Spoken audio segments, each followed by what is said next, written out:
দুনিয়াবাসী মানুষ, আমি আল্লাহ যে সময় কিয়ামতের ময়দান কায়েম করিব, গুনাহগার নাফরমান যারা আছে তাদের হাতে পায়ের মধ্যে শিকল পরাইয়া, গর্দনে শিকল পরাইয়া জাহান্নামের আগুনে নিয়ে যাব। আল্লাহর ওলি ডাক দিয়ে বলেন, আরে যুবক, কিয়ামতের কঠিন ময়দানে যখন আযাবের ফেরেশতা তোমাকে গুনার কারণে গ্রেফতার করার জন্য আসবে, তখন তাকে বলিও, ফেরেশতা আমাকে গ্রেফতার করিও না। এবার যুবক বলল, আল্লাহর ওলি এটাও সম্ভব না। আল্লাহর ওলি ডাক দিয়ে বলেন, যুবক রে, আল্লাহর দেওয়া রিজিক খাইবা, আল্লাহর নাফরমানি করবা, আল্লাহর জমিনে থাকবা, আল্লাহর নাফরমানি করবা, আল্লাহ যে জায়গায় দেখেন না সে জায়গায় দেখতে পারবা না, আল্লাহর নাফরমানি করবা, আজরাইলকে ফেরত দিতে পারবা না, কঠিন কিয়ামতের ময়দানে আযাবের ফেরেশতা থেকেও বেঁচে থাকতে পারবা না। আরে যুবক, তাহলে তুমি কিভাবে গুনাহ করবা? তোমার দ্বারা কিভাবে গুনাহ করা সম্ভব? এবার যুবক আল্লাহর ওলিকে বলল, আল্লাহর ওলি, আমারে যে নসিহত আপনি করছেন, আমি আপনার দরবারে বসে তওবা করলাম, আর জীবনে কোনোদিন গুনাহ করব না। আর জোরে বলেন না সুবহানাল্লাহ। আল্লাহর রিজিক খাইবা, আবার আল্লাহর জমিনে চলবা, আবার আল্লাহর নাফরমানি করবা, এটা কিভাবে বিভাগে ধরার কথা তো না। কিভাবে তোমার বিভাগে ধরে যে তুমি গুনাহ করবা? এই জন্য গুনাহ থেকে বেঁচে থাকতে হলে এইগুলার প্রতি অবশ্যই খেয়াল রাখতে হবে। এখন আসুন, গুনাহ থেকে যদি বেঁচে থাকি, আল্লাহ তাআলা 10টি পুরস্কার দিবেন। কয়টির কথা বলতে হবে আল্লাহই ভালো জানেন, যতটুকু সামনে অগ্রসর হইতে পারে 10টি পুরস্কার দিবেন। এখন আসুন, যদি গুনাহ থেকে বেঁচে জীবন পরিচালনা করতে পারি, আল্লাহ তাআলা আমাদেরকে 10টি পুরস্কার দিবেন। এটার দ্বারা দুনিয়াতেও ফায়দা হবে, পরকালের জীবনেও ফায়দা হবে। পরকালের জীবনে কি হবে? 1 নাম্বার পুরস্কার হইল, হাকিম আক্তার সাহেব রহমতুল্লাহ আলাইহি লিখছেন, 1 নম্বরের পুরস্কার হইল যারা পরহেজগার হবে, নেককার হবে, গুনাহ থেকে বেঁচে জীবন পরিচালনা করবে, আল্লাহ তাআলা তার জীবনের সব কঠিন কাজরে সহজ করে দিবেন। আরো জোরে বলেন সুবহানাল্লাহ। আল্লাহ তাআলা কোরআনে কারীমে বলেছেন, وَمَن يَتَّقِ اللَّهَ يَجْعَل لَّهُ مِنْ أَمْرِهِ يُسْرًا।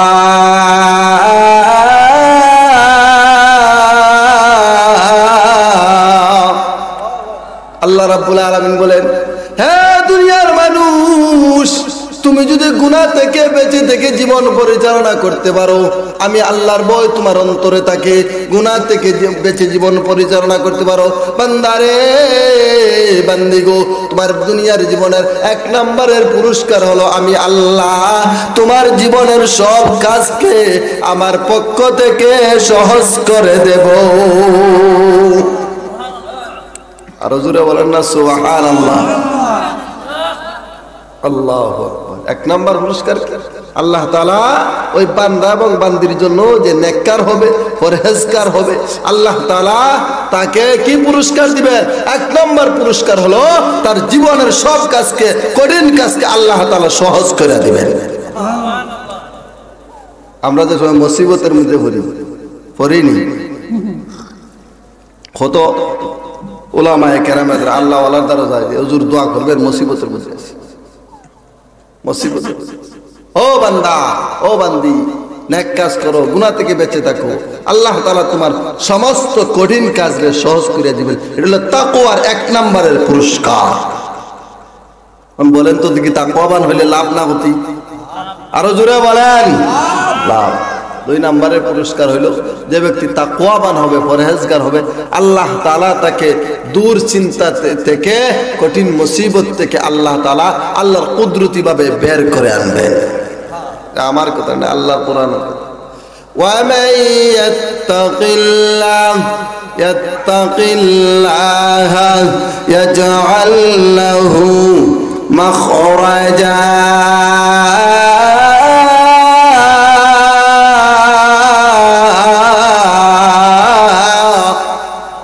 আল্লাহ রাব্বুল আলামিন বলেন, হে দুনিয়ার মানুষ, যারা আমি আল্লাহকে ভয় করে গুনাহ থেকে বিরত থাকবে, গুনাহ করবে না, ওরে বান্দা গো বান্দি, তোমার জীবনের 2 নম্বরের পুরস্কার হলো আমি আল্লাহ তোমাকে মুসিবত থেকে, কঠিন কাজ থেকে সহজ। 1 নম্বর হলো তোমার মুসিবত থেকে তোমাকে তোমার সমস্ত কাজকে সহজ করে দিব। 2 নম্বর হলো আমি আল্লাহ তোমাকে যে কোনো মুসিবত থেকে সহজে বের করে দেব। 2 নম্বরের পুরস্কার ইয়াজাল্লাহু মাখরাজা, আল্লাহ তাআলা মুসিবত থেকে সহজে বের করে দিবেন। আল্লাহ তাআলা মুসিবত থেকে বান্দাকে সহজে বের করে দিবেন। 2 নম্বরের পুরস্কার কাজ যদি করতে পারো, একটা মুত্তাকি পরহেজগার হতে পারো, 1 নম্বর হলো আল্লাহ তোমার জীবনে সব কাজ সহজ করে দিবেন। 2 নম্বরের পুরস্কার হলো ও বান্দা বান্দি, তুমি যদি মুত্তাকি পরহেজগার হতে পারো, তোমার 2 নম্বরের পুরস্কার হলো আল্লাহ তাআলা তোমাকে মুসিবত থেকে আল্লাহর পক্ষ থেকে সহজে বের করে দিবেন। ভাই ব্যাখ্যা দিব না, যদি এক একটার ব্যাখ্যা দিই তাহলে এক এক অধিবেশনে শেষ হবে না। মুফাসসিরিনে কেরাম বিস্তারিতভাবে তাফসীরের কিতাবে লিখছেন, উলামায়ে কেরামের কিতাবের মধ্যে এটার ব্যাখ্যা, লম্বা ব্যাখ্যা দিচ্ছেন। 2 নম্বরের পুরস্কার হইল আল্লাহ তাআলা বান্দারে মুসিবত থেকে সহজে বের করে দিবেন। 3 নম্বরের পুরস্কার হইল আল্লাহ তাআলা তার এমন জায়গা থেকে রিজিক দিবেন যেটা সে কল্পনাও করতে পারে নাই, যেটা আমাদের বেশি দরকার। কারণ হইল দনের জন্য, টাকার জন্য, পয়সার জন্য আমরা মাথার গামরে পায়ে হালাল হারামের ভেদ নাই, মানুষে এটার জন্য অন্বেষণ করতে থাকে। আল্লাহ বলেন ও বান্দা ও বান্দি, তুমি তো পরহেজগার তাকওয়াবান হইতে পারো, তাহলে চিন্তা করার কোনো কারণ নাই। আমি আল্লাহ তোমার এমন জায়গা থেকে রিজিক দিব যেটা তুমি কল্পনাও করতে পারবা না। আল্লাহ তাআলা কোরআনে বলেন ওয়ায়ারযুকুহু মিন হাইথু লা ইয়াহতাসিব ওয়া মান ইয়াতাওয়াক্কাল আলাল্লাহ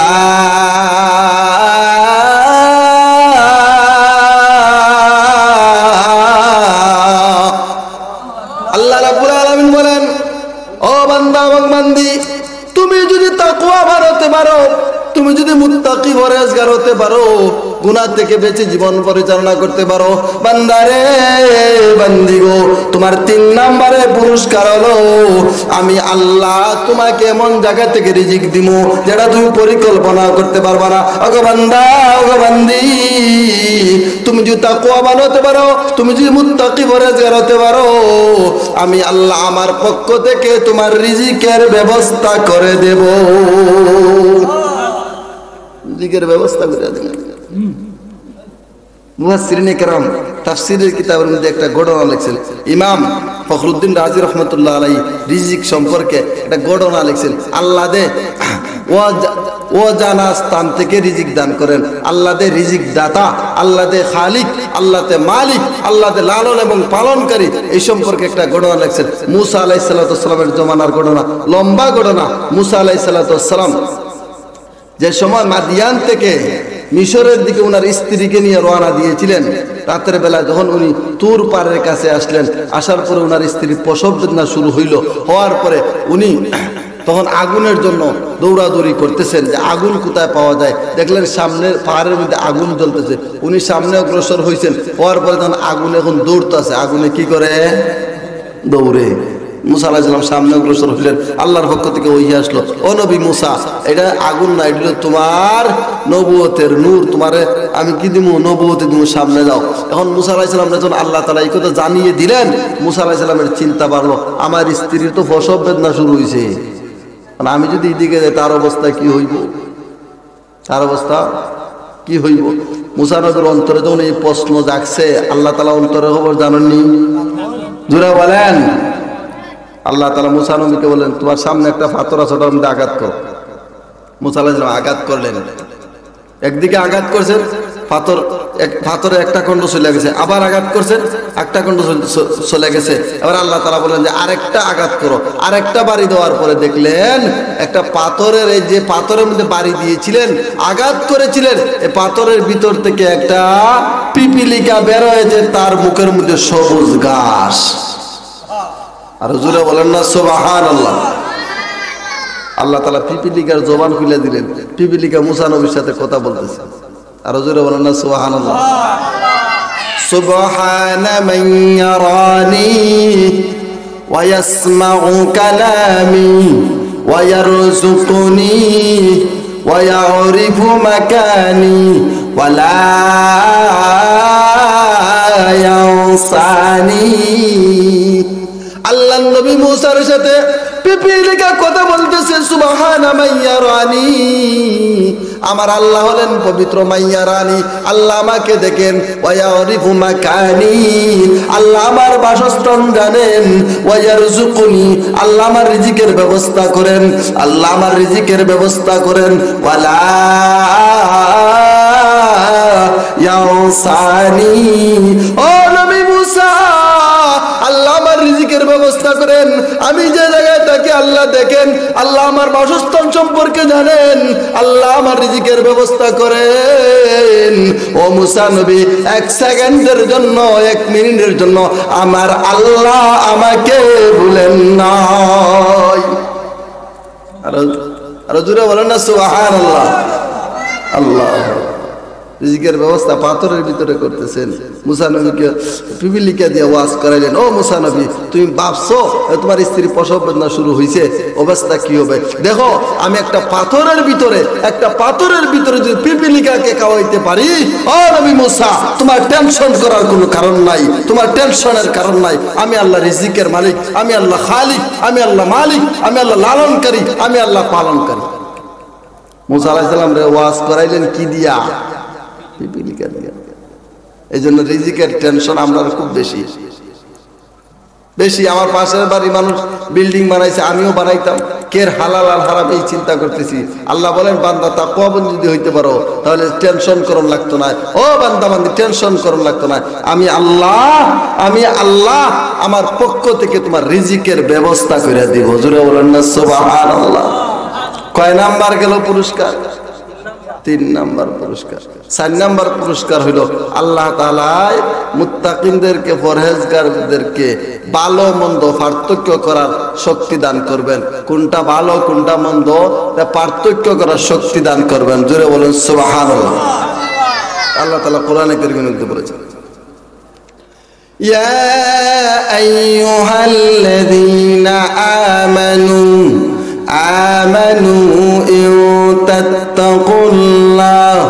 إن تتقوا الله يجعل لكم فرقانا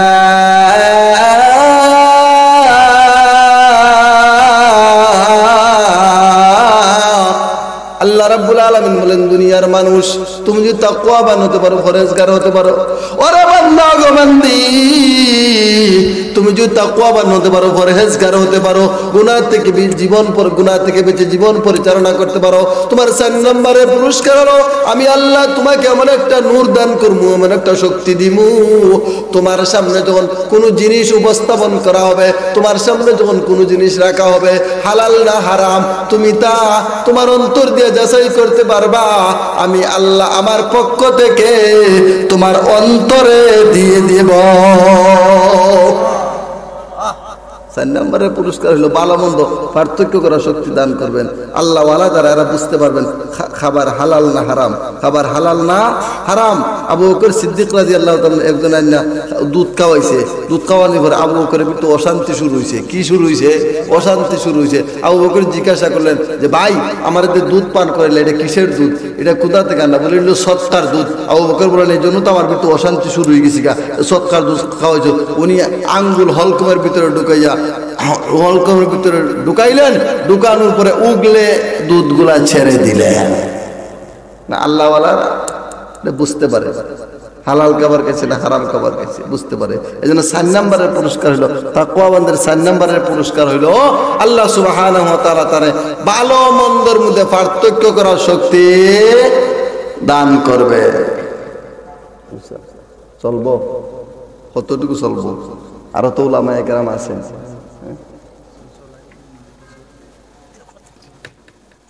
4 নম্বরের পুরস্কার কি আল্লাহ তাআলা ভালো মন্দ যাচাই করার তৌফিক দান করবেন ভাই তাকওয়াবান হইতে পারলে আল্লাহ যে পুরস্কার দেন এটা আমার কথা না আল্লাহ তাআলার কথা কোরআনে কারীমের আয়াতের মধ্যে আল্লাহ তাআলা বলে দিয়েছেন 5 নম্বরের পুরস্কার হলো আল্লাহ তাআলা তার অন্তরের ভিতরে অন্তরের মধ্যে প্রশান্তির নূর দান করবেন। প্রশান্তির নূর। কিসের নূর? আল্লাহ তাআলা কোরআনে কারিমে বলেছেন হুয়াল্লাযী আনজালাস সাকিনাতা ফি কুলুবিল মুমিনিনা লিয়াজদাদু ঈমানাম মা ঈমানিহিম ওয়ালিল্লাহি জুনুদুস সামাওয়াতি ওয়াল আরদ ওয়া কানা আল্লাহু আলিমান হাকীমা।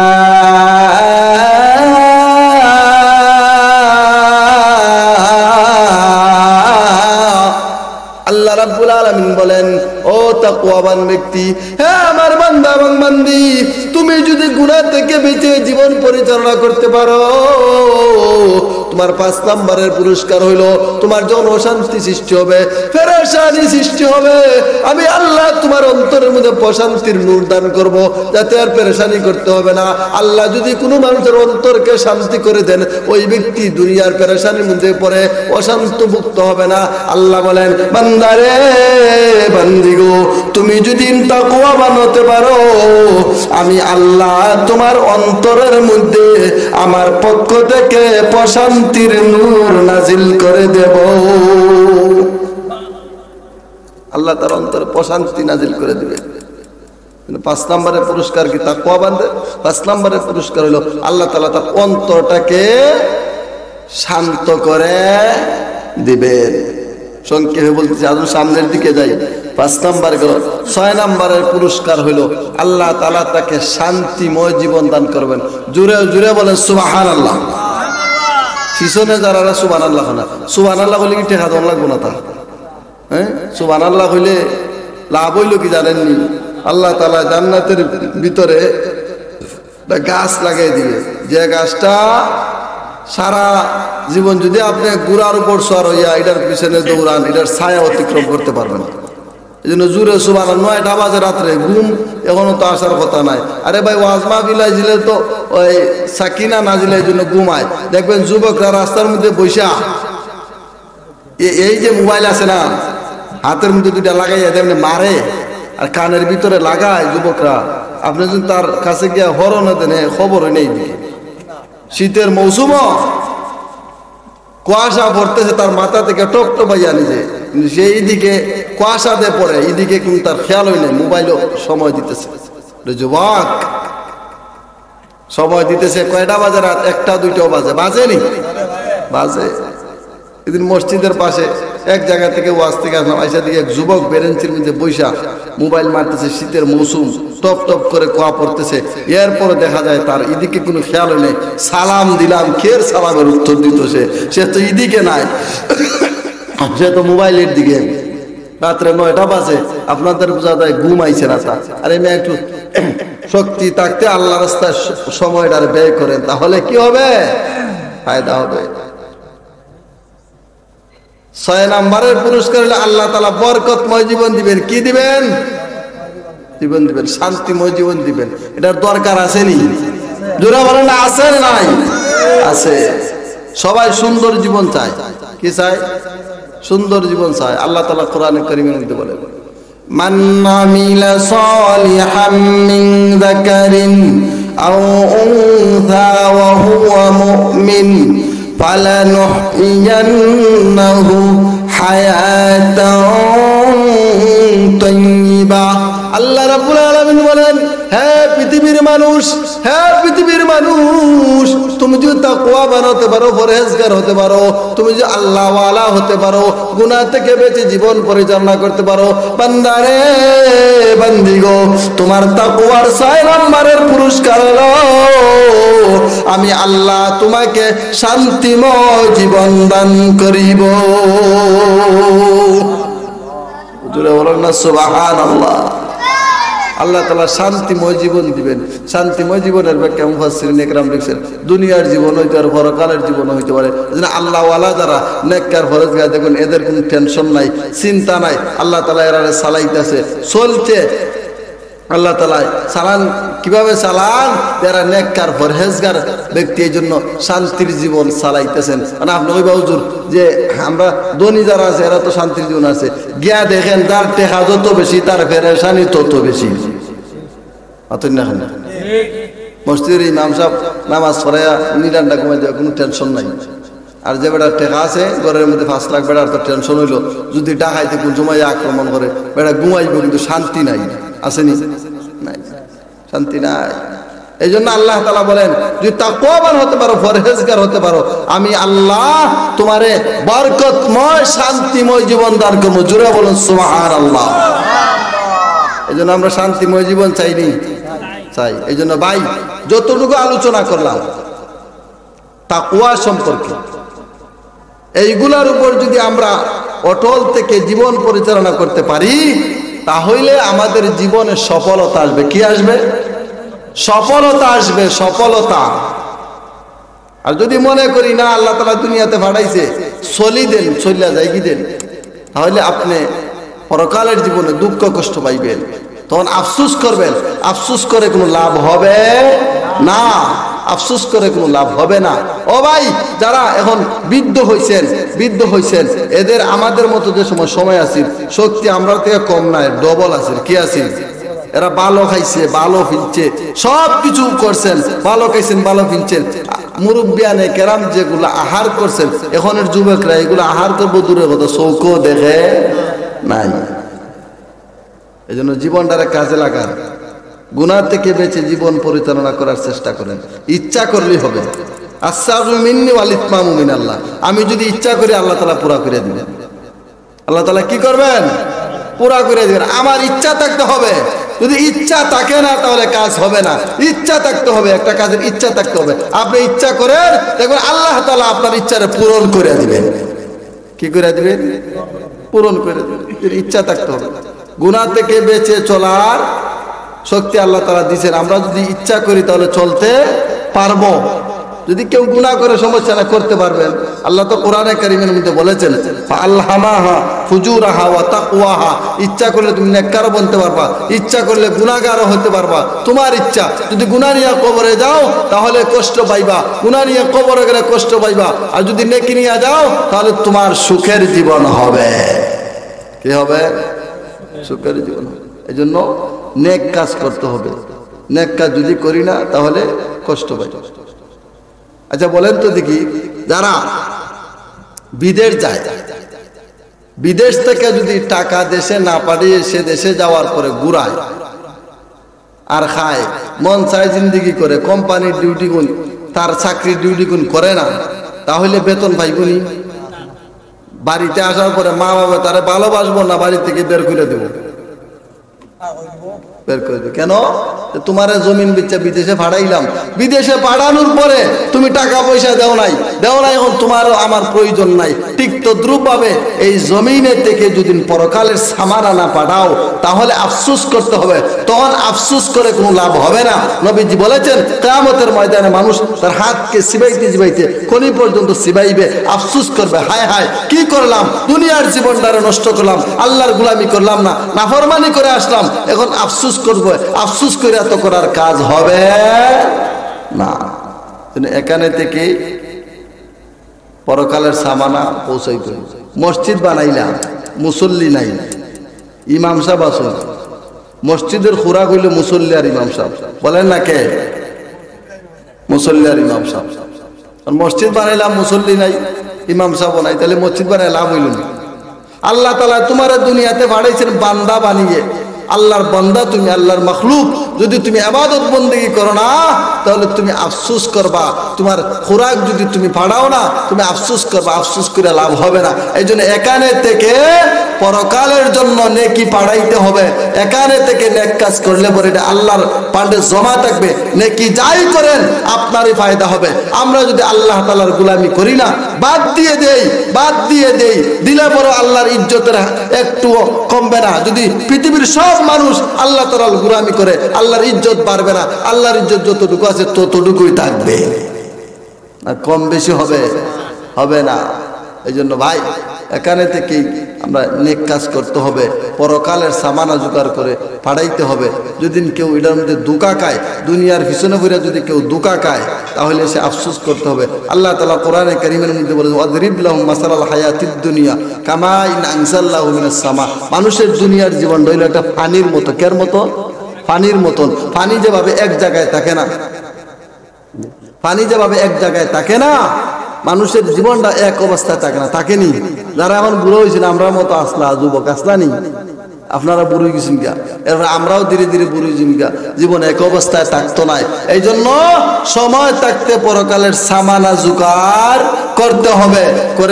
করি যদি, তাহলে আল্লাহ তাআলা আমাদের জীবনের মধ্যে সফলতা দান করবেন।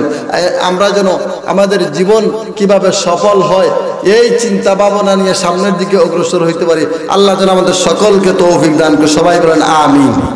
সম্মানিত হাজিরিন, আপনাদের খেদমতে আরজ হইল, মসজিদের উদ্যোগে মনে সব হয়েছে। কের উদ্যোগে? মসজিদের উদ্যোগে। ইমাম সাহেব হুজুর